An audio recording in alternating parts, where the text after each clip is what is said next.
வருங்கால அரசு பணியாளர்கள் அனைவருக்கும் வணக்கம். ஆக்சுவலாக இந்த குரூப் 4 படிக்கிறதா இருக்கட்டும், இல்லை குரூப் 2 படிக்கிறவங்களா இருக்கட்டும், சரிங்களா, நிறைய பேர் வந்து கமெண்ட்டில் நிறைய பேர் என்ன சொல்கிற விஷயம்னா, சார் ரொம்ப பயமாக இருக்குது சார், நான் பாஸ் ஆகிறேன்னா எனக்கு தெரியல சார், எனக்கு ரொம்ப பயமாக இருக்குது, இந்த மாதிரி எக்ஸாம் நெருங்க நெருங்க பயமாக இருக்குது, வெறும் 100 நாட்கள் மட்டும்தான் இருக்குது, 110 நாட்கள் மட்டும்தான் இருக்குது அப்படின்னு சொல்லி நீங்கள் வந்து உங்களுடைய பயத்தை ரொம்ப அதிகமாக வெளிப்படுத்திக்கிட்டு இருக்கீங்க. ஆக்சுவலாக வந்து அதை போக்குற மாதிரி தான் இந்த வீடியோ. ஸோ குரூப் 4 நீங்கள் படிக்கிறீங்க அப்படின்னா, அந்த 100 நாள் தான் சார் இருக்குது அப்படின்னா, அந்த பயத்தை முதல்ல நீங்கள் உள்ளே கொண்டு வரக்கூடாதுன்றதுக்காக தான் குரூப் 4 படிக்கிறப்போ நீங்கள் இந்த 5 விஷயத்தை, ஓகேங்களா, இந்த 5 விஷயத்தை மட்டும் நீங்கள் மனசில் வச்சுக்கோங்க. அப்போலாம் கண்டிப்பாக உங்களால் இந்த பயத்தை தூக்கி எறிய முடியும். ஓகேங்களா. ஃபஸ்ட்டு விஷயம் என்ன அப்படின்னா, இந்த விஷயம் இடைவிடாத வாசிப்பு மற்றும் தொடர்ச்சியான முயற்சி. ஓகேங்களா. இடைவிடாத வாசிப்பு. நீங்கள் எந்த காரணத்தை கொண்டும் ஓகேங்களா, நீங்கள் வாசிக்கிறத நிப்பாட்டிடாதீங்க. சார் என்னால் படிக்க முடியல, இன்றைக்கி வந்து நான் வந்து 7 மணி நேரம் படிக்கலாம்னு நினச்சேன், இன்றைக்கி நான் 12 மணி நேரம் படிக்கலாம்னு நினச்சேன், ஆனால் என்னால் வந்து வெறும் 2 மணி நேரம் தான் படிக்க முடிஞ்சிச்சு, 3 மணி நேரம் தான் படிக்க முடிஞ்சிச்சு. பரவாயில்ல, அதை நினச்சி நீங்கள் வருத்தப்படவே வேண்டாம். ஒரு நாள் நீங்கள் 12 மணி நேரம் படிச்சிருப்பீங்க, ஓகேங்களா, ஒரு நாள் நீங்கள் 10 மணி நேரம் படிச்சிருப்பீங்க, ஓகேங்களா. அந்த மாதிரி ஒவ்வொரு நாள் வெறி வரும், ஓகேங்களா. ஒவ்வொரு நாள் உங்களுடைய மனசு வந்து சோர்வடையும், ஓகேங்களா. அந்த மாதிரி நேரத்தில் நீங்கள் வந்து ஒரு நாளைக்கு 2 மணி நேரம் படிப்பீங்க, சில நாள்லாம் வந்து நீங்கள் படிக்கவே முடியாத மனநிலையும் ஏற்படும். அதை நினச்சி நீங்கள் என்ன பண்ணக்கூடாதுன்னா சோர்வடையக்கூடாது. ஸோ இடைவிடாத வாசிப்பு. எப்பயுமே உங்களால் படிக்க முடியலையா, சும்மா எடுத்து புத்தகத்தை எடுத்து நீங்கள் வந்து மனப்பாடம் பண்ணணுன்ற ஒரு எண்ணத்தோடு இல்லாமல் வாசிக்க மட்டும் செய்யுங்க. நீங்கள் ஆல்ரெடி படித்ததை வாசிக்கலாம், இல்லை புதுசாக எதுனா ஒரு டாபிக் எடுத்து நீங்கள் வாசிக்கலாம். சரி, தமிழ் படிச்சுக்கிட்டே இருக்கேன் சார், அதனால் வந்து எனக்கு ஒரு மாதிரி இதாக இருக்குது, என்னால் வாசிக்க முடியல அப்படின்னா ஜிகே எடுத்து வாசிங்க. ஜிகே வந்து பாலிட்டி எடுத்து நீங்கள் வாசிக்கலாம். ஸோ பாலிட்டி உங்களால் வாசிக்க முடியலையா, பரவாயில்ல, என்ன பண்ணுங்கள், ஹிஸ்ட்ரி எடுத்து வாசிங்க, 10th ஹிஸ்ட்ரி எடுத்து வாசிங்க, ஓகேங்களா, 6th ஹிஸ்ட்ரி எடுத்து வாசிங்க. இந்த மாதிரி எதனாவது ஒரு புத்தகத்தை எடுத்து அன்பிளான்டு, ஓகேங்களா, உங்களால் படிக்கவே முடியல, நீங்கள் போட்ட பிளான் படி உங்களால் படிக்க முடியல, என்ன பண்ணலாம், வாசிங்க. எதுனாவது ஒரு என்ன பண்ணுங்கள், டாபிக் எடுத்து வாசிக்க மட்டும் செய்யுங்க. ஒரு மணி நேரம் வாசிங்க, 2 மணி நேரம் வாசிங்க, ஓகேங்களா. வாசிக்கவே முடியலன்னு யாராலையும் சொல்லவே முடியாது. நீங்கள் என்ன பண்ணலான்னா, நீங்கள் நார்மலாக போய்ட்டு உங்களால் படிக்க முடியல என்ன பண்ணுவீங்க, போய்ட்டு யூடியூப்பில் என்னத்தையாவது என்ன பண்ணிகிட்டு இருப்பீங்க, பார்த்துட்டு இருப்பீங்க, இல்லாட்டி என்ன பண்ணுவீங்க, வேஸ்ட்டாக உங்களை டயத்தை வேஸ்ட் பண்ணிகிட்டு இருப்பீங்க. அதுக்கு பதிலாக நீங்கள் என்ன பண்ணலான்னா, சும்மா எடுத்து என்ன பண்ணலாம், நீங்கள் வாசிக்கலாம். சரிங்களா. ஒரு பாடத்தை எடுத்து புதிய பாடத்தை நீங்கள் எடுத்து வாசிக்கலாம், இல்லை நீங்கள் ஆல்ரெடி படித்த பாடத்தை என்ன பண்ணலாம், வாசிக்கலாம். ஸோ வாசிக்கிறதுங்கிறது ரொம்பவே முக்கியம். ஓகேங்களா. ஒரு 2 மணி நேரம் நீங்கள் வாசித்து பாருங்கள், அடுத்து உங்களால் ஈஸியாக படிக்க முடியும். அதுக்கப்புறம் தொடர்ச்சியான முயற்சி. எந்த ஒரு காலகட்டத்திலையுமே, ஓகேங்களா, எந்த ஒரு நேரத்தையுமே என்ன பண்ணக்கூடாது, உங்களுடைய முயற்சியை வந்து நம்ம விட்டுருவோம் அப்படி என்ன பண்ணக்கூடாது, முயற்சியை மட்டும் நீங்கள் விட்டுறவே கூடாது. ஒரு நாள் கூட விட்டுறக்கூடாது. சார் இன்றைக்கி நான் காலையிலேருந்து படிக்கல சார், என்ன சார் பண்ணலாம், சாயங்காலம் 5 மணிக்கு உட்காருங்க.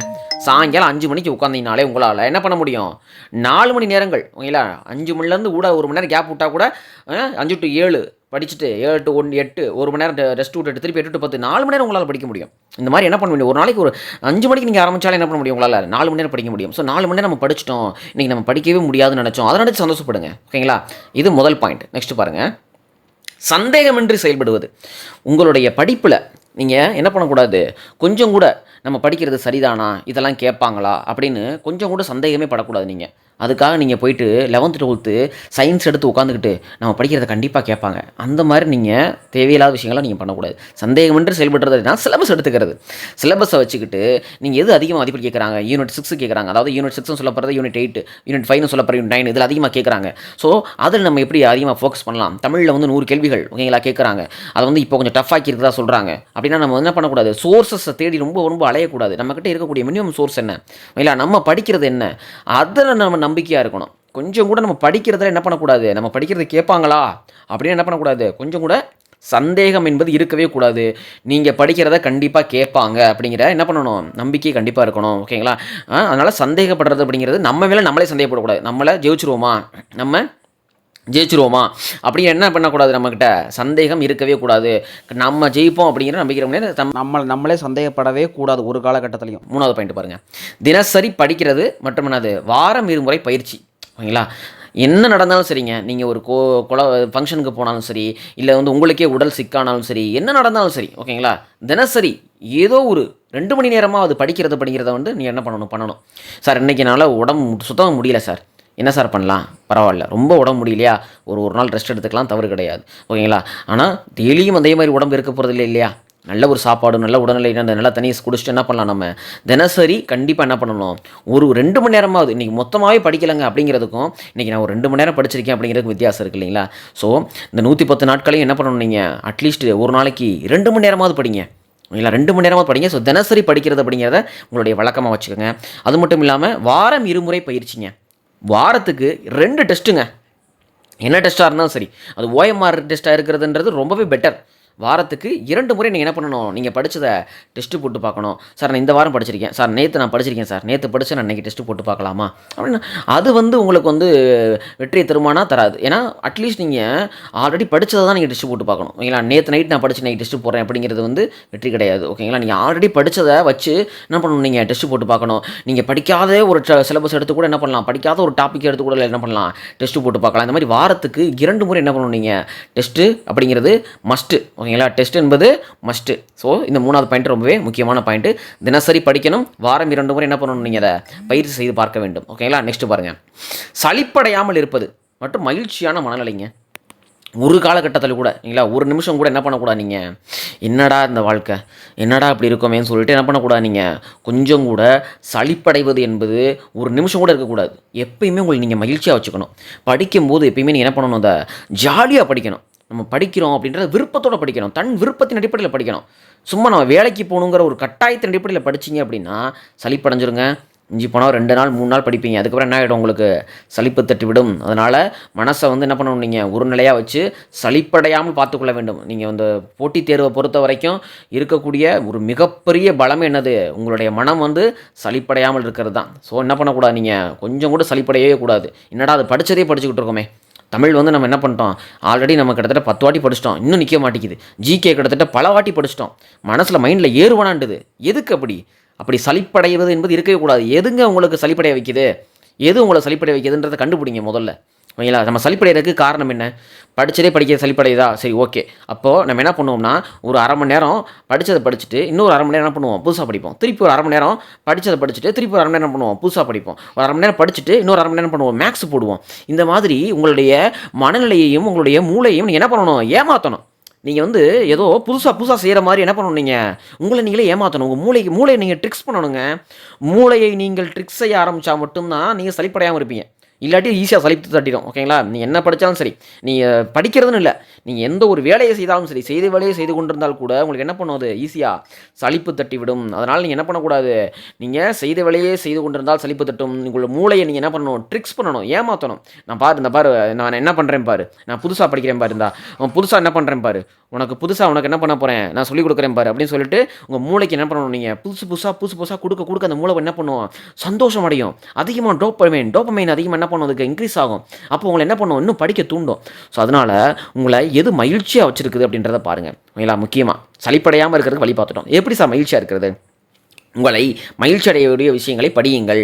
இல்லை சார் எனக்கு படம் பார்த்தா தான் சார் சந்தோஷம், பரவாயில்ல, வாரத்துக்கு ஒரு படம், வாரத்துக்கு 2 படம் என்ன பண்ணுங்கள், ரொம்ப சலிப்படைய மாதிரி இருக்குதா, சும்மா உட்காந்து என்ன பண்ணுங்கள், ஒரு படத்தை பாருங்கள். படம் பார்த்து கொண்டு இருக்கும் போதும் என்னது, நிம்மதியாக படத்தை பார்த்துட்டு என்ன பண்ணுங்கள், நம்ம அது படிக்க போகிறோம், அதுக்கப்புறம் படிக்க போகிறோம் பாரு, இப்போ நான் எப்படி படிக்க போகிறேன் பாருன்னு உங்களை நீங்களே என்ன பண்ணீங்க, தட்டி எழுப்புங்கள். சலிப்படைய விட என்ன பண்ணுங்கள், தட்டி எழுப்புங்க. படிக்கும்போது ஜாலியாக படிங்க. நம்ம அதை படிக்க போகிற அந்த பாடத்தை படிச்சிட்டோம்னா என்ன பண்ணுவோம், நம்ம சூப்பராக மார்க் எடுத்துடலாம்.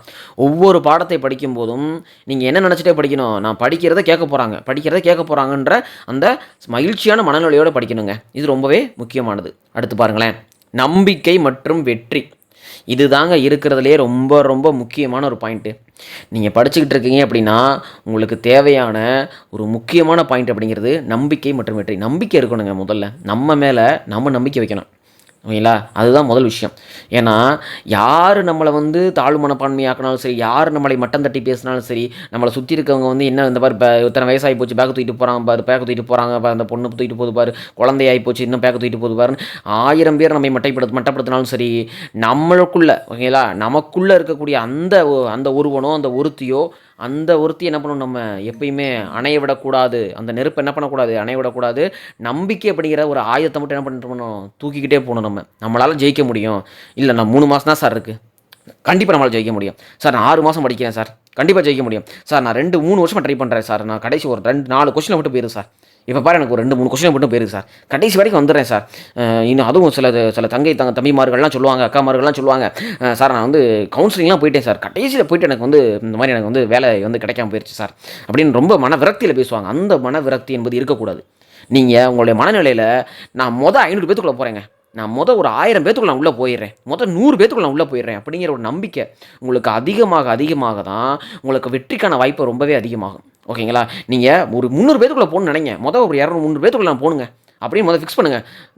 ஃபிக்ஸ் பண்ணிவிட்டு நீங்கள் சொல்லுங்கள், இப்போது நான் ஜெயிச்சிருவேன் அப்படின்னு நினைக்கிறவங்களாம் என்ன பண்ணுங்கள் அப்படின்னா, மறக்காமல் என்ன பண்ணுங்கள், கமெண்டில் வந்து சார் நான் 100 பேத்துக்குள்ள வருவேன் சார், நான் 200 பேத்துக்குள்ள வருவேன் சார், நான் 300 பேத்துக்குள்ள வருவேன் சார்னு சொல்லுங்கள். அந்த மனநிலையை உங்களை என்ன பண்ணும், வெற்றியை நோக்கி கொண்டு போகும். ஓகேங்களா? ஸோ இந்த 5 பாயிண்ட்டையுமே நீங்கள் வந்து மனசில் வச்சுக்கோங்க. இந்த 5 பாயிண்ட்டையும் மனசில் வச்சுக்கிட்டு நீங்கள் என்ன பண்ணுங்கள், படிச்சிங்க அப்படின்னா உங்களுக்கு சலிப்பு தட்டாது. ஓகேங்களா? இடைவிடாமல் வாசிப்பீங்க, சந்தேகம் இல்லாமல், உங்கள் மேலே சந்தேகம் இல்லாமல் செயல்படுவீங்க. ஓகேங்களா? வாரம் 2 முறை என்ன பண்ணுவீங்க, பயிற்சி அடைவீங்க. இந்த மாதிரி பண்ணீங்க அப்படின்னாலே உங்களுக்கு வெற்றி என்பது ரொம்ப எளிதாக கூடும். என்ன பண்ணுவீங்க, ஈஸியாகவே ஒரு அரசு பணி அதிகாரியாக மாறுவீங்க. இந்த 5 பாயிண்ட் என்ன பண்ணுங்கள், முடிஞ்சால் உங்களுடைய வாழில் எழுதி ஒட்டி வச்சுக்கோங்க. ஒரு பேப்பரில், ஒரு சார்ட்டில் என்ன பண்ணுங்கள், எழுதி ஒட்டி வச்சுக்கோங்க. இப்படி பண்ணிட்டீங்க அப்படின்னா உங்களுக்கு அந்த பாயிண்ட்டை பார்க்கும்போது என்ன பண்ணும், உங்களுக்கு உங்கள் மேலே உங்களுக்கு ஒரு நம்பிக்கை வரும். ஓகேங்களா? ஸோ மறக்காமல் இந்த சேனலை சப்ஸ்கிரைப் பண்ணிக்கோங்க, லைக் பண்ணுங்கள். உங்களுக்கு ஏதாவது சந்தேகம் வந்தால் கமெண்ட் பண்ணுங்கள். சரி, யார் இந்த குரூப் 4ல் 100 பேத்துக்குள்ளே வரப்போகிறீங்க அப்படிங்கிறத கமெண்ட்டில் சொல்லுங்கள். ஓகேங்களா? நெக்ஸ்ட் வீடியோவில் பார்க்கலாம். தேங்க்யூ.